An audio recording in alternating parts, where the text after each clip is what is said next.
Good morning, everyone. It is now Tuesday. Get out of bed.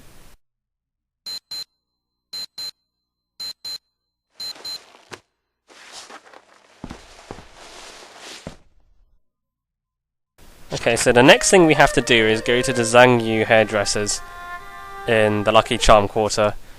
But we're not going to go there just yet. In fact, we're not going to go there at all today. Today we're going to grind for more money because I lost a lot of it while playing darts against Barry Jones, the rapper.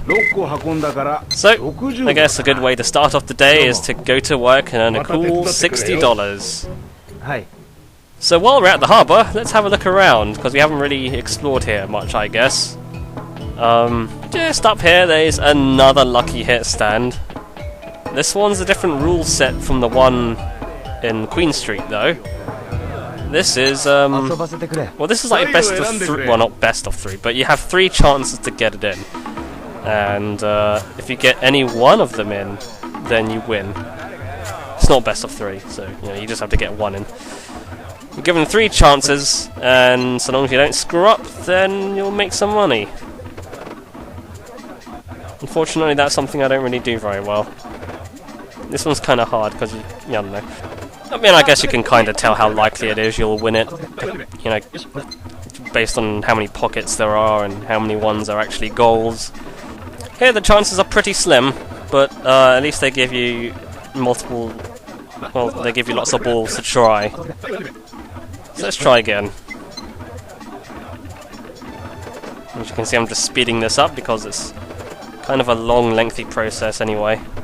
And hey, we got 1 in, and it only took 3 games, so we're back to where we started, really. Spent $30 and won $30. Well, that got us nowhere. But there's some other ways of earning money around in the harbour, though.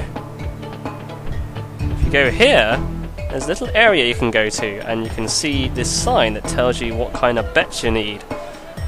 So, there's some kind of gambling thing beyond here. Let's see what it is.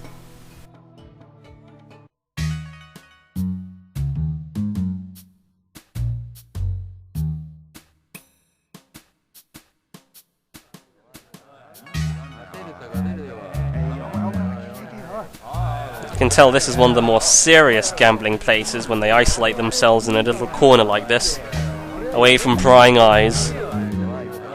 Well, this is a game we haven't really seen before, so let's give it a try.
Wasn't this game also in Yakuza? Earlier this year I went to Macau, which of course is known for its casinos and all that, and I actually had a chance to try this game. It's alright. It's one of the simpler games, I suppose. It's just big, small, and there you go. I mean, I don't really gamble, so I don't really know how to play things like blackjack or, those usual casino games, but, this one's just simple, big, small. If the dice is the right number, you win.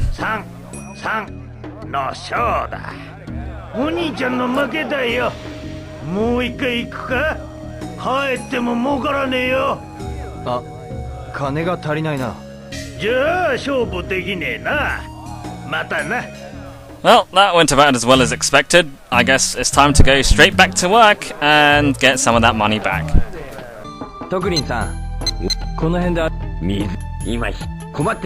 I suppose it is kind of nice to let you do this a couple of times a day.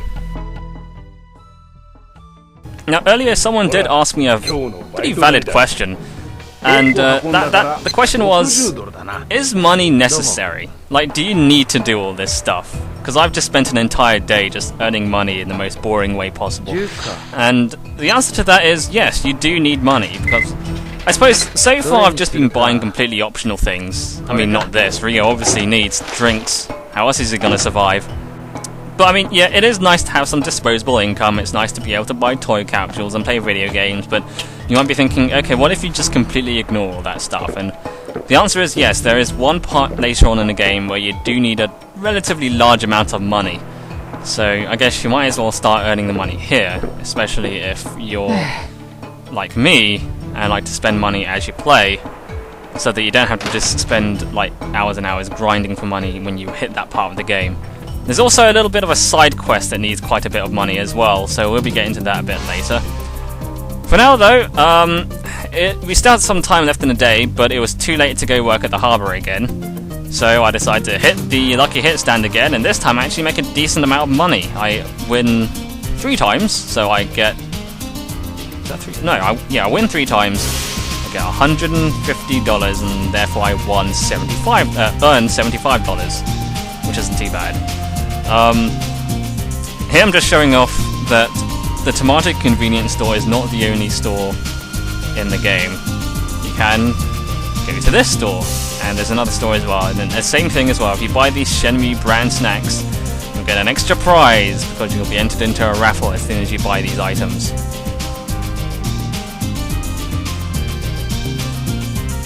And coincidentally, this guy has the exact same Virtua Fighter posters as Fukusan did in his room. It's a little strange and coincidental. Also, the prize was a Super Ball. Great, fantastic. Who cares? Okay, so that's all I did that day. The next day, which was Wednesday the 4th of February, I got up and decided to head straight to work. Because, you know, I needed some more money. Here's something that's kind of dumb. Now, of course, when you get the command wrong, you drop the box. But here, we drop it on the thing, perfectly fine. We could just leave it like this, but no, we have to pick it up again, which is totally dumb. I'm sorry, I just missed the forklifts. There are forklifts in the beginning cutscene at the harbour, which is the funny thing, and then you never see them again. Maybe forklifts are like something that were cut out of the final version of this game. Okay, so after earning quite a bit of money, we have about $200 or so. Might as well relax a bit because, well, we need some excitement in our lives as well as work, you know. All work and no play makes Rio a dull boy. And the best way to play is to buy toy capsules. Unfortunately, most of these toy capsules are duplicates. But not this one! It's rather fruity looking outfit you got there, Lau. Okay. So let's head inside the arcade. Here is that dumb kid playing darts again. Now for some reason I decided to challenge him to get another $5. There's not really much point. Darts take so long, and you know, the amount of time you spend just to earn $5. But hey, at least I won't lose 100.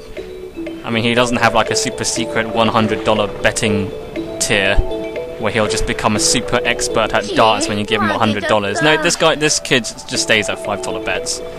So you can, if you want, just keep stealing all his $5. But nah, that takes too long. Well, at the very least, he's treated us to a free game here at the arcade, because any arcade game here costs $5.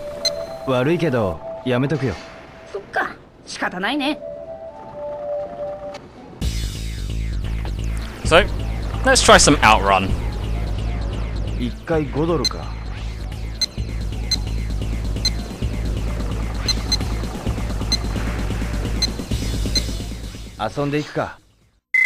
And hopefully this time it won't start with a black screen of nothing and actually let me play from the beginning.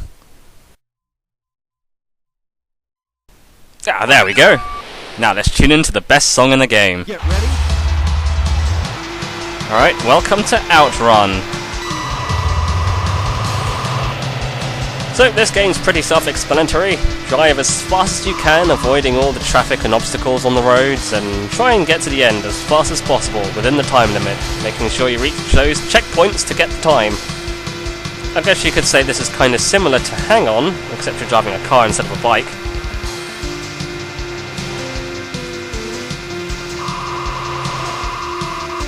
This game came out about a year after Hang On. I guess it kind of shows because the graphics are a whole lot better. Generally more detailed, and I don't know, it just seems like it goes faster as well, but maybe that's just me. But otherwise, yeah, I suppose it's more or less the same thing. There is one bit of difference though. You actually have a gear system. When you hit a high speed, you have to change up a gear to a high gear so you can go even faster. And if you go too slow, you have to go down to the lower gear in order to keep your acceleration going and stuff.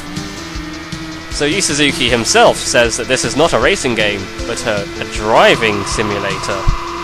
Now on the one hand, I can kind of understand that because you're not racing anyone, you're just, you're just driving. So that kind of makes sense. But on the other hand, how often do you go about driving at around 300 kilometers an hour? Not very often, I wager. So just drawing up some facts from Wikipedia. Upon release in 1986, Outrun became one of the most popular games in the arcades at the time. It was the best-selling arcade game of the year, having sold over 20,000 arcade cabinets within the year. And it was even announced Game of the Year in 1987. So, yeah, Outrun, all round a pretty successful game, and honestly, I can kind of see why. This is actually kind of a fun game. More entertaining than Hang On was, although I guess that's just me being bad at racing motorcycles. This generally feels a lot better than Hang On did. I guess, the car and bike feel a lot different, but it just, I don't know, it's just easier to control, it feels nicer, and, well, it's just got much better graphics. Soundtrack's great. You get to choose your own soundtrack too, if you notice at the beginning you get to choose your... Oh, the humanity! Anyway, they're fine. But yeah, Outrun, pretty good game. I mean, I never really got to play it until I bought Shenmue 2, but yeah, pretty fun.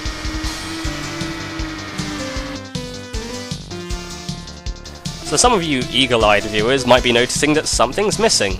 Indeed, in Shenmue 1, whenever we played an arcade game, it would show the little clock in a corner to keep tabs on our time. And you might be thinking, Kim, without the clock, how are we supposed to know what time it is in Shenmue? How are we supposed to keep up with all those appointments and make sure we don't spend too long playing video games? Well, the answer to that is now you don't need to. Time no longer passes while you're playing these arcade games in Shenmue 2, so you can play as much as you like, providing you have the money, of course. I do like the branching paths that you can take in this game. You notice at the end of each stage, the road splits up into a fork, and you can choose which direction to go to, and that'll change the route you take, which is a nice touch, and it helps to, adds to the replay value of the game, which I suppose is an important factor when you make an arcade game.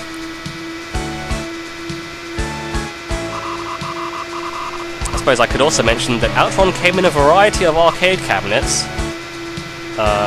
It had stand-up ones and the sit-down one like Ryo's in right now.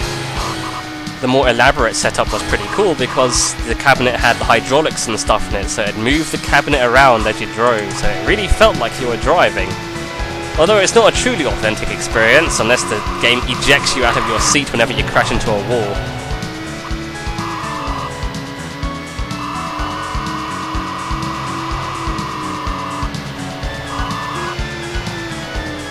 Well, we didn't make it to stage 4, but we got pretty far into stage 3, so that's something, I suppose.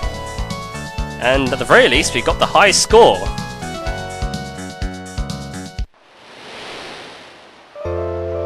Let's just put in our name here for prosperity. K-I-M... Oh! Yeah, whatever, that's close enough.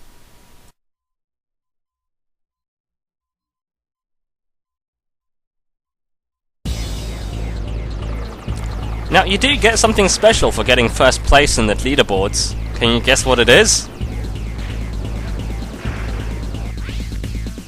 Oh,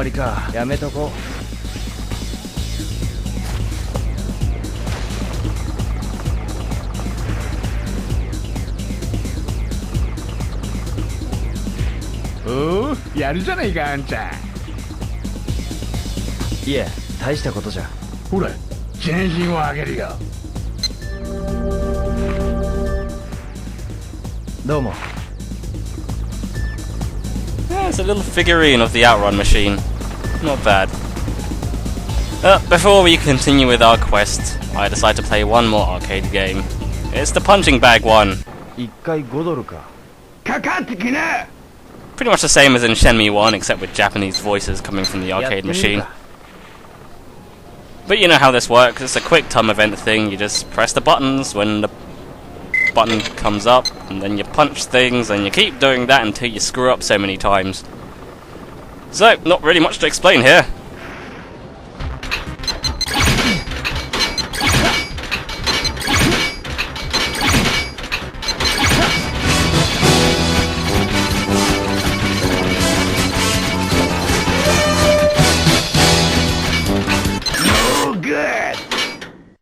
You notice that time is progressing while we're playing these arcade games, but not the Outrun game. That just freezes time.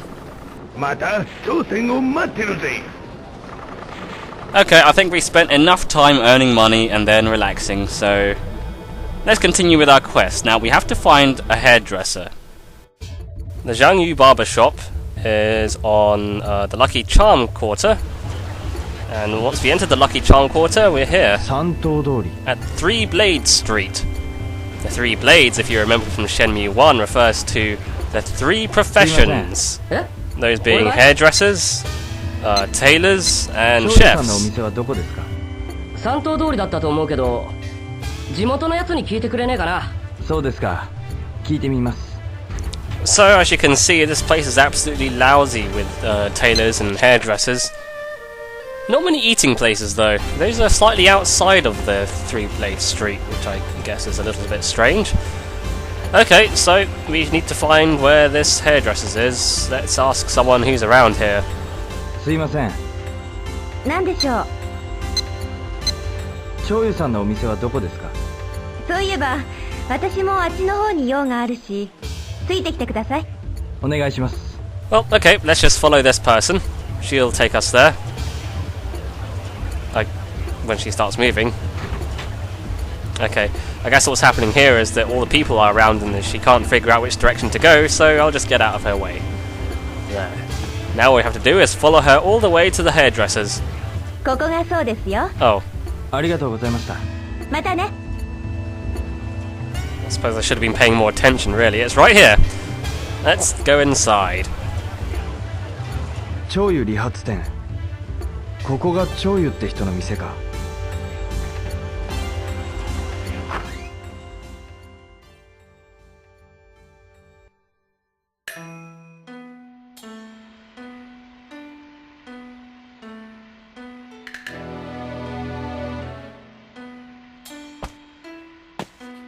すいません。長湯さんですか。何か用かい。武徳について聞きたいんです。武徳？あんた武術家なのか。はい。そうかい。まあそこにかけな。教えるついでにあんたの髪も整えてやろう。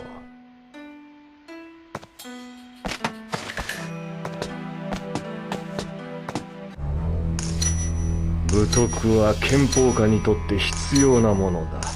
武徳を備えぬ憲法家は人に恨まれ暗殺されることもしばしばあった。そういう憲法家はほとんど無防備な時に暗殺された。そう、例えば茶を飲んでいる時とか髪を切っている時とか。いいか、何があっても動くんじゃないぞ。動くなと言ったろ。小心者だな。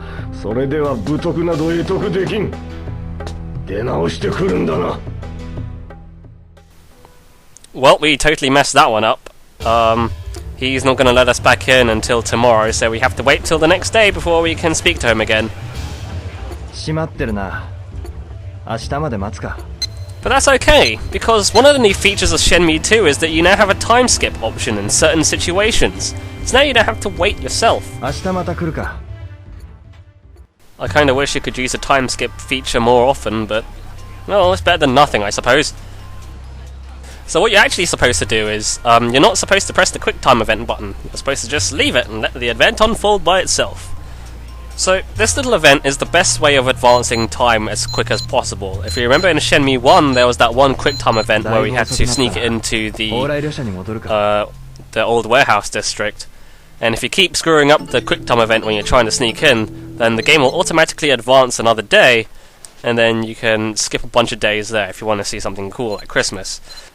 Now, here I'm deliberately skipping time because I want to see a certain event that only happens on a certain day. So I'm deliberately skipping time, and to do that I have to fail the quick time event, go to bed, wake up, leave, go to the barbershop again, and then fail the quick time event again and then use the time skip feature to progress another day. Each time you do this takes about maybe 2-3 minutes. So one day, like 2-3 minutes if you want to skip that. Now I skip quite a few days. It's now February 25th, which means I did this process about 21 times. This took a little under an hour. So, yeah, I'm not going to do that again. This is also the best way of seeing the bad ending of the game. You can skip until, I guess, July 31st, and if you go past that date, you get the bad ending, but I couldn't be bothered to do that, so we're not going to see the bad ending. So here's what you're supposed to do. また来たのか。どうしても武徳について聞きたいんです。そうかい。まあそこにかけな。場合によっては教えてやらんこともない。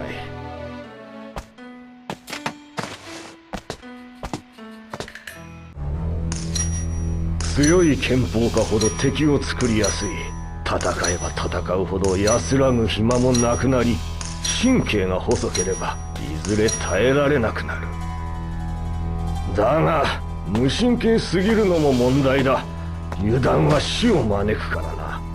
死と隣り合わせの拳法家にとって何が最も必要かわかるか。それを教えてやる。いいか、動くなよ。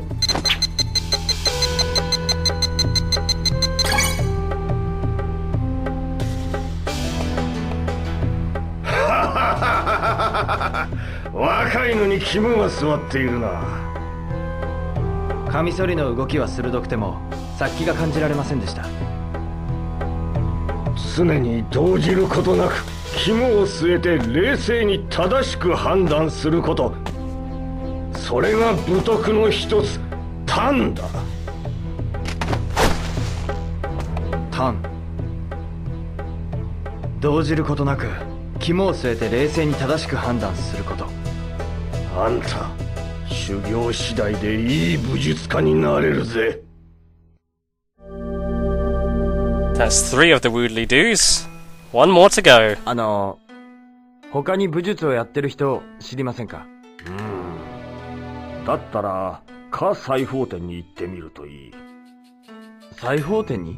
あそこは古くからやってる店で、いろんな武術家が道着の仕立てを頼んでいる。あそこのご主人なら誰か知ってるかもしれない。わかりました。下裁縫店はここを出て左にある。ありがとうございます。Apparently every martial artist knows exactly one of the Wude, and that's it. Because whenever they teach you one of them, and it's like, well, go to this guy instead, because I can't tell you about it. I don't know, maybe not everyone. I guess maybe knowing all 4 of them is a bit of an uncommon trait. Or perhaps maybe all these martial artists are in on this. Either way, we have to go to the Bloom Tailor, which is just down this road.